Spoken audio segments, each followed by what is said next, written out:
শুভ সকাল বন্ধুরা। আরেকটা নতুন দিন শুরু হয়ে গেল। আশা করি সবাই ভালোই আছো। সকলেরই ঘুম ভেঙে গেছে, যে যার কাজে এখন যাওয়ার জন্য তৈরি হবে। যার যার বাড়ির কাজ করবে, যার যার বেরোনোর কাজ করবে। এই কাজ করার আগে নিজেকে সঠিকভাবে যেন সারাদিন চালনা করা যায়, তার জন্য বিশেষ কিছু এক্সারসাইজ আমাদের প্রত্যহ রুটিনের মতো আমাদের জীবনের সঙ্গে রাখতে হবে। সেরকমই ছোট বড় অনেক রকমই যোগব্যায়াম প্রাণায়াম রয়েছে। যে যার সময় বুঝে নিজের সঙ্গে সেগুলো যুক্ত করে শরীরটাকে ফিট রাখার চেষ্টা করতে হবে। এটা অনেক ছোট বয়স থেকেই শুরু করলে পরবর্তী সময় সেটা কোনো রকম রোগ সহজে অ্যাটাক করতে পারে না। কিন্তু একটা সময় আমরা বুঝতে পারি এর গুরুত্ব কত বেশি। তাই জন্য প্রত্যেক বাড়ির ছেলে মেয়েদেরই অল্প বয়স থেকে, বাচ্চা বয়স থেকে পড়াশোনা, খেলাধুলার মাধ্যমে যোগব্যায়াম প্রাণায়ামেও যুক্ত করা উচিত। ঠিক আছে, আজকে আমি একটু পায়ের এক্সারসাইজ দেখাবো, তার সঙ্গে কোমর, স্পাইনাল কর্ড এবং থাইয়ের যাদের ফ্যাট আছে বেশি সেগুলো যেন হালকা হয় এবং শরীরটা হালকা হওয়ার জন্য একটা এক্সারসাইজ আমি এখন শুরু করছি। এই এক্সারসাইজটা হলো পাটা ছড়িয়ে বসতে হবে।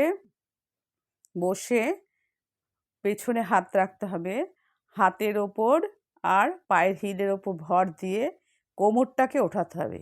কোমরটা উঠিয়ে পাটাকে একটা পা সোজা থাকবে, আরেকটা পা ক্রস করবে, অন্য পায়ের বুড়ো আঙুলকে টাচ করবে হিল দিয়ে।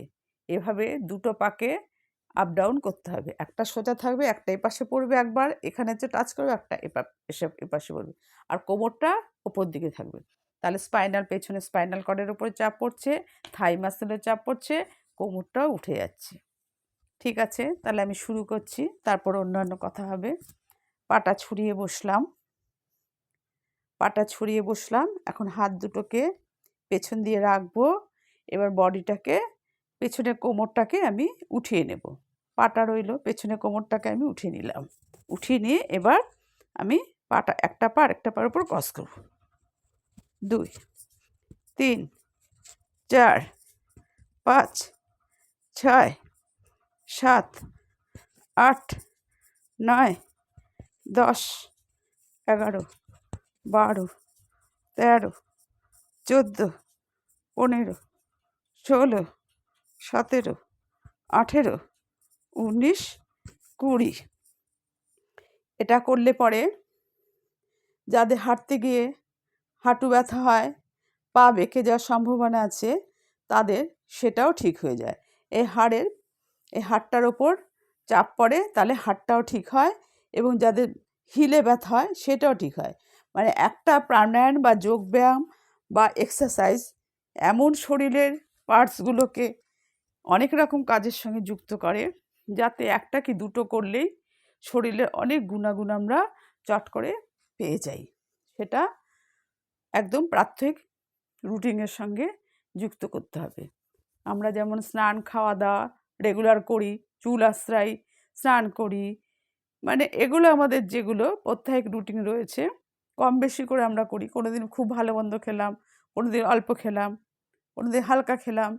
এরকমই আমাদের যোগব্যায়ামটাকেও আমাদের জীবনের সঙ্গে যুক্ত করতে হবে, কখনো কম কখনো বেশি, কিন্তু ওটার সঙ্গে নিজেদের যুক্ত রাখতে হবে, যেন আমাদের শরীরের ইন্টারনাল মাসেলগুলো সঠিকভাবে কাজ করতে পারে।